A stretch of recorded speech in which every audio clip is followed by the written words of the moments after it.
अगर गांधी जी नाथूराम गोडसे की गोली से बच जाते तो दोनों के बीच क्या सवाल जवाब होते। इसी थीम पर 26 जनवरी को गांधी गोडसे एक युद्ध फिल्म आ रही है। जिन पाकिस्तानियों ने हजारों हिंदू भाइयों की हत्या की, उन्हीं के आगे घुटने टेकने पर मजबूर कर दिया हमें इस गांधी ने।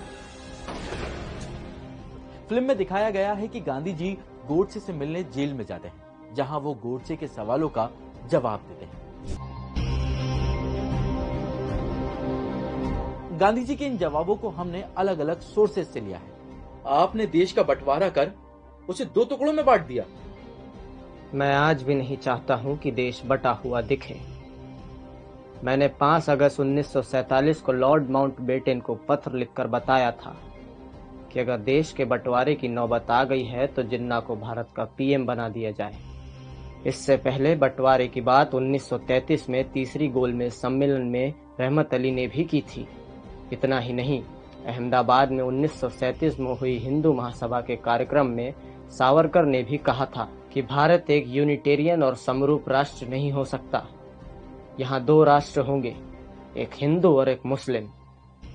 तो फिर आपने पाकिस्तान को 55 करोड़ रुपए देने के लिए अनशन क्यों किया? बात भरोसे की थी और हमने वादा किया था कि जमीन के साथ साथ संसाधनों का भी बंटवारा भी होना जरूरी है। लेकिन पाकिस्तान के हमले के बाद 9 जनवरी 1948 को मंत्रिमंडल ने पैसे ना देने का फैसला किया।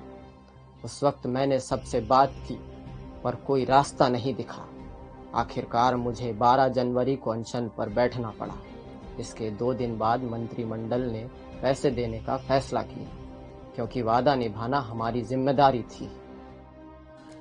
पाकिस्तान में हिंदुओं के अत्याचार पर आप चुप थे, बल्कि आप अपनी प्रार्थना सभा में कुरान का पाठ करा रहे थे और पाकिस्तान जाना चाहते थे।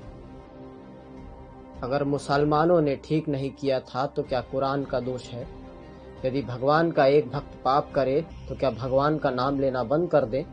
अगर इस्लाम मानने वाले ये कहते हैं कि हिंदुओं ने जो किया वो गलत है, तो क्या इसका अर्थ है कि गीता भी गलत है? मैंने लाहौर जाने की इच्छा जताई थी, लेकिन मैं वहां बिना सुरक्षा और पुलिस के जाना चाहता था। वहां के मुसलमानों के बीच आस्था और भरोसे के साथ जाना चाहता था।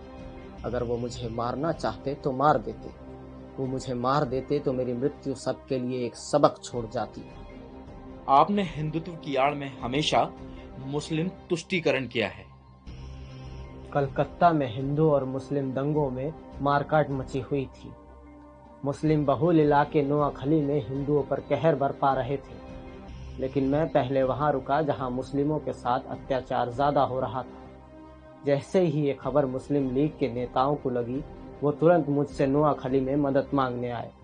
बात करने की मेरी पहली शर्त यही थी, मुस्लिम लीग के नेता अपने लोगों को नोआखली में तार भेजकर वहां के हिंदुओं की रक्षा सुनिश्चित करें।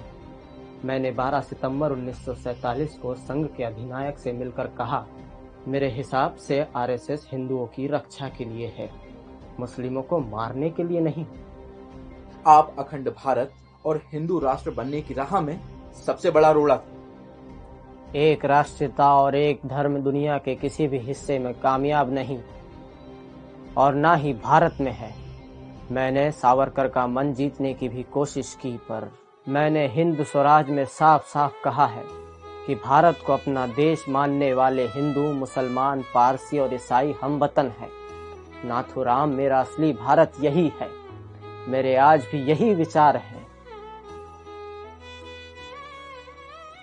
इन सवालों से जो जवाब निकल कर आए वो ये थे कि गांधी जी धर्मनिरपेक्ष और एकता के सूत्र में बंधा हुआ भारत देखना चाहते थे।